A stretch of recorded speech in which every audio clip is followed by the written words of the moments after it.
new moon is about turning within, a time to reflect on our inner emotions. What is motivating you to start to take action to manifest something new during the sun's transit through each sign throughout the year?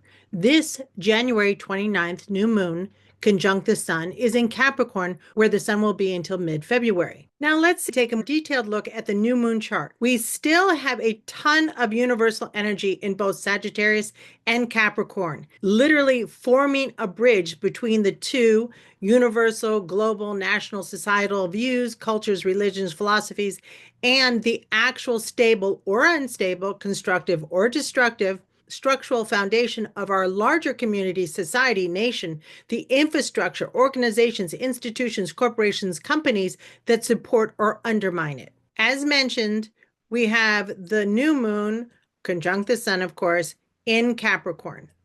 Between the EST ascendant and this new moon, in the first, we have Pluto conjunct Mercury in the gap between Sagittarius and Capricorn under the star Altair in the constellation of Aquila, which is the eagle. Pluto conjunct Mercury denotes a transformative power, the natural ability to think fast, yielding military-like minds, brave and independent thinking. And in fact, this could actually also be depicting the information wars that are going on in America and the global community at this time. This conjunction is equidistant from the new moon as Charlico and Ceres are in the second half of Capricorn, which is the area of Capricorn that shares the sky with Aquarius. This is inspiring us to create a healing space motivated to support, nurture, heal, and help others become strong enough to stand on their own 2 feet. With the new moon in Capricorn midway between these two, we see that we are emotionally motivated to be both the transformative Pluto-Mercury energy and the Charlico-Ceres healing energy while the sun is in stabilizing Capricorn to build a more stable and constructive society. And if you're not sure how you can participate in that, you can look at your natal chart at the energetic aspects you have in your Capricorn, your natal Capricorn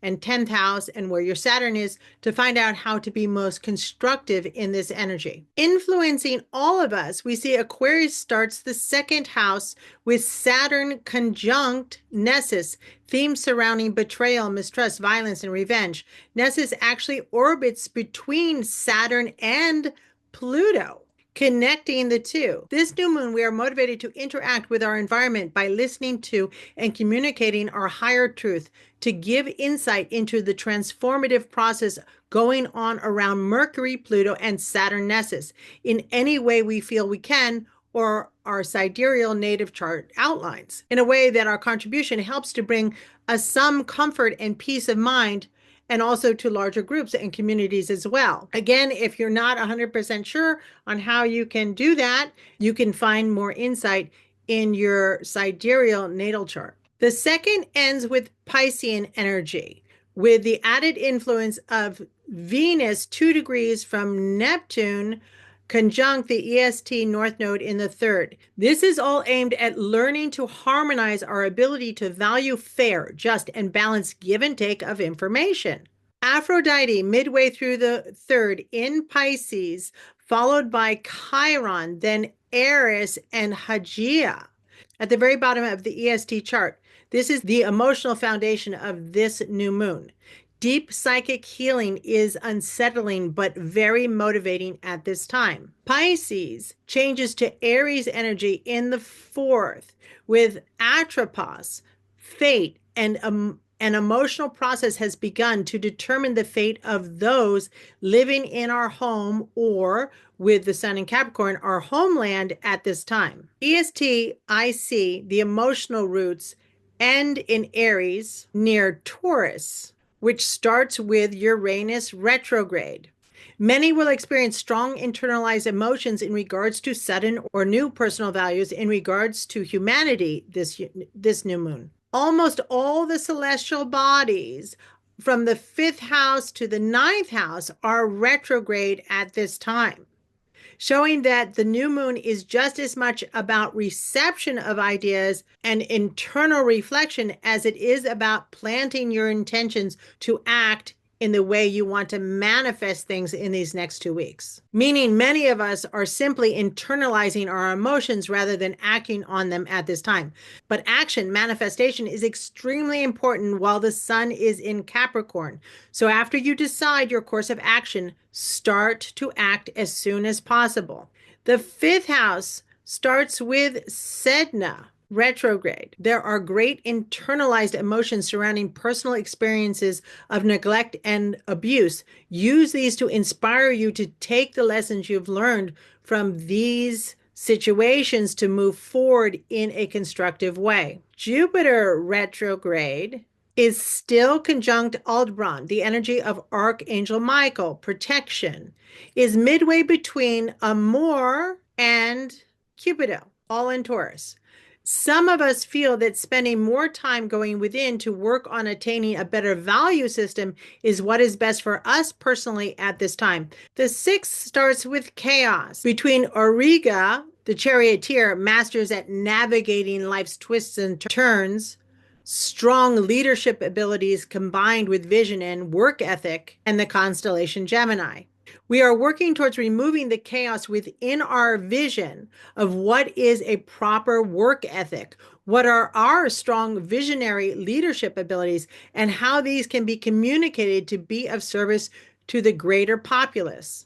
Later, we see Mars, also retrograde in Gemini, as we saw at the beginning in the preview in the bull configuration, underscoring the fact that the war at the moment is truly within, and with the new moon and sun in Capricorn, this would include the energy that the war is really being waged with opposing sides within the give and take of information in our families, larger communities, organizations, society, and our nation at large. The EST descendant just entering the tip of Cancer shows our relations with caring for, supporting, and nurturing others is a main factor in our emotional motivations at this time. Varuna retrograde in Cancer in the 7th, partnerships need to be supported and nurtured through the implementation of common sense laws, what is in keeping with the laws of nature. These will be the most healing and supportive at this time. Atropos, fate, retrograde, below Leo, basically hangs in the balance of the 7th and 8th houses, partnerships, and the internal emotional scars abusive partnerships have caused. With the EST vertex conjunct Regulus, the energy of Archangel Raphael, healing, are fated to be forced back into the light starting now. Achilles retrograde with Orcus retrograde in the constellation of Hydra. There are snakes still within and among us that could be the reason we are not able to make constructive progress at this time. The EST South Node on the cusp of the 8th and 9th in early Virgo, collectively to make progress towards better cultural philosophies, we must stop being attached to a victim mentality. The last retrograde planet is Makemake, under the influence of the star of Arcturus, the unbiased protector of all, which is midway between Makemake, wise and inspired leadership, and Haumea, rejuvenation, which you can see them near Arcturus in the chart below me. This is showing energy of those charged with the guardianship of other people, the stewards of grand houses, the care of another's home or our communities. At the top of the EST chart, the most visible expression, this Capricorn new moon, we find Nemesis, which represents due enactment, a karmic equalizer, one who ensures no one has too much and everyone pays appropriately for their misdeeds, a restorer of cosmic order. It is in Virgo, which depicts perfecting or simply making progress in an area. On the 9th, 10th house cusp, which again, as we saw at the ascendant, is Sagittarius and Capricorn, which correlate to the 9th and 10th house energies. It's really talking about literally forming a bridge between the universal, global, national, societal views, cultures, religions, philosophies, and the actual stable or unstable, constructive or destructive structural foundation of our larger community, society, nation at this time, and the infrastructure, organizations, institutions, corporations, companies that support or undermine them at this time. Then Haumea, as mentioned, is in the 10th, 6 degrees from Vesta, still in Virgo. This is energy progressing towards a rejuvenation of pure, more spiritual-based, virtual societal ideals. The second half of the 10th, the energy changes to Libra with the EST MC and Juno just above, showing that all reconstruction is motivated by creating a balanced community, society, nation, corporation based upon fairness and justice, with a desire to make our partnerships in establishing all of this fair and just as well. In the 11th, Astraea is in between Scorpio and Ophiuchus with influence from Antares, Archangel Uriel, showing to reach a higher octave of humanity, so to speak, all toxic, poisonous, and destructive motivations and elements must be crushed at this time. So this is, of course, Scorpio has to do with emotions as well. So these are emotions that you can reflect on during this new moon if you are still carrying or being motivated by any type of emotional baggage. In the 12th, we have Ixion, the ungrateful guest who commits crimes against their host, with Quaoar, Vision, conjunct Pholus, one who causes his own demise with poison. In the stars of the constellation of Scutum, the shield, we are still envisioning a way to shield ourselves from those who wish to harm us in some way, our belief system, our culture, our society, our homes. Lilith, conjunct Eros in Sag in the 12th, tells us there will be two extreme sides to these societal or even global debates at this time. Pallas Athena, wisdom, creative and inspirational minds in the art of war and strategy, squarely in the constellation of Aquila now, the eagle, gives us insight into what discussions should be focused on at this time. The ESD Fortuna directly on its ascendant, just leaving Sagittarius energy, denotes our most fortunate aspect during this moon cycle, with the sun in Capricorn and later Aquarius, is in regards to how we intend to move forward to establish the higher ideals in regards to how we're emotionally motivated and what our intentions are to move forward to establish these higher ideals, which is what we need to be reflecting on at this time. Now let's discuss the difficult energetic aspects in this chart, those blocking its most constructive expression of the new moon in Capricorn this year, and how to turn these challenging energies into supportive ones. There's one crucifix in this chart.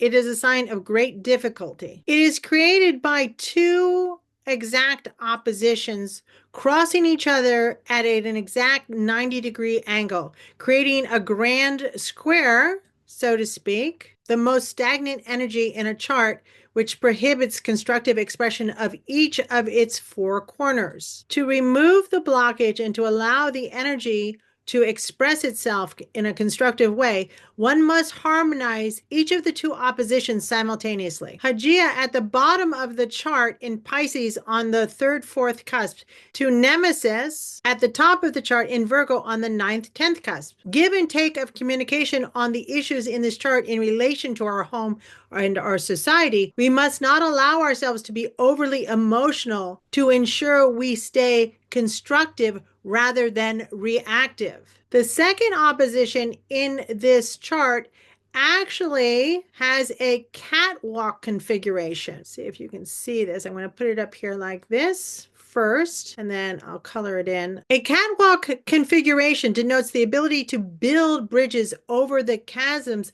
in one's path. Under this influence, one would seek to connect the groups on the ends of the catwalk. There is a need to mediate between personal values and the needs of building a more stable society, and our needs to ensure partnerships are supported through natural law, law that is simply common sense. There is also a teeter-totter configuration, which I spoke about in my last video, between Leo, Virgo, Libra, Scorpio, and Aquarius, Pisces, Aries, Taurus, where a catwalk seeks to build a bridge between the groups on both ends. A teeter-totter needs to balance the groups at two ends, similar to the scales of Libra. So here we need to balance our focus on making progress through fair eradication of toxic elements by using new insight into humanity and higher values in starting a new and more fulfilling era based on higher values.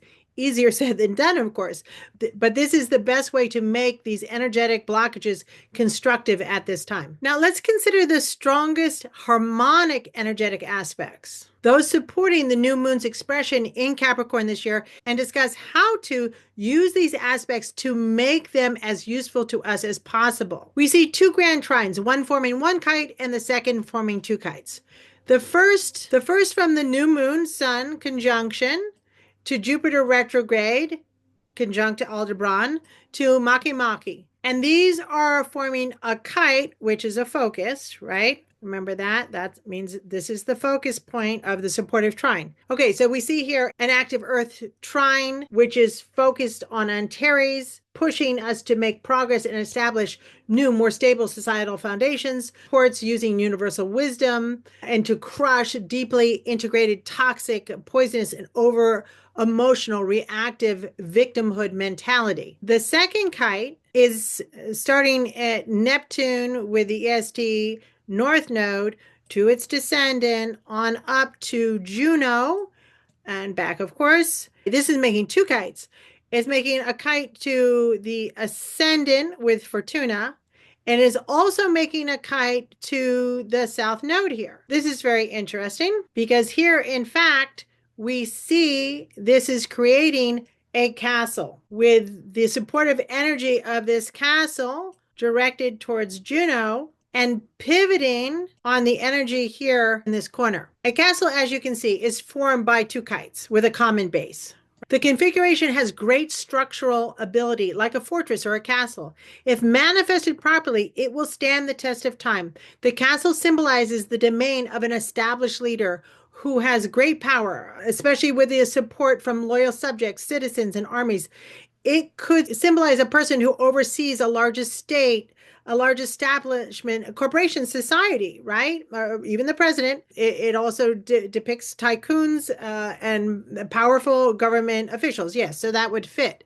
The most important planet, as I mentioned, is here. Again, the success of this energy pivots on the energy in this corner, on the cusp of the 6th and 7th, just entering the stars of Cancer. So this means that the structural stability of what will manifest, the pinnacle of this castle, Juno in Libra in the 10th, right? And we're in Capricorn. So here we go. So the structural stability of what will manifest is great partnerships, completely supportive of what the universe is trying to bring forth while the sun transits Capricorn this year, which is the manifestation of a fair, just, and stable institution, corporation, society at large, and that this is all dependent upon supportive give and take of information between partners that will nurture the well-being of the corporations or employees or the society's citizens. In short, the new moon energy in Capricorn this year is asking us to reflect on how we can form a bridge between the universal, global, national, societal views, cultures, religions, philosophies, and the actual structural foundation of our larger community, society, nation, to make it more stable and constructive by helping to manifest supportive infrastructure, supportive organizations, supportive institutions, supportive corporations, companies that don't undermine it. And much of this will have to do with our ability to give and receive information in constructive ways. Okay, well, I hope you find this new moon report helpful. I wish you all the very best blessings of the energy of the sun and moon in Capricorn this year. Take this moment to sit and listen to your heart to see if you need to adjust your mindset, your motivations before you take further action. If you want to know more about the expression of Capricorn energy, the 10th house and Saturn itself, check out my video from last week, Metaphysical Astrology Explained, 10th house, Capricorn, Saturn, 10th house, Capricorn, Saturn, energetic triad explained. Okay, well, bye-bye for now. All the best. Bye-bye.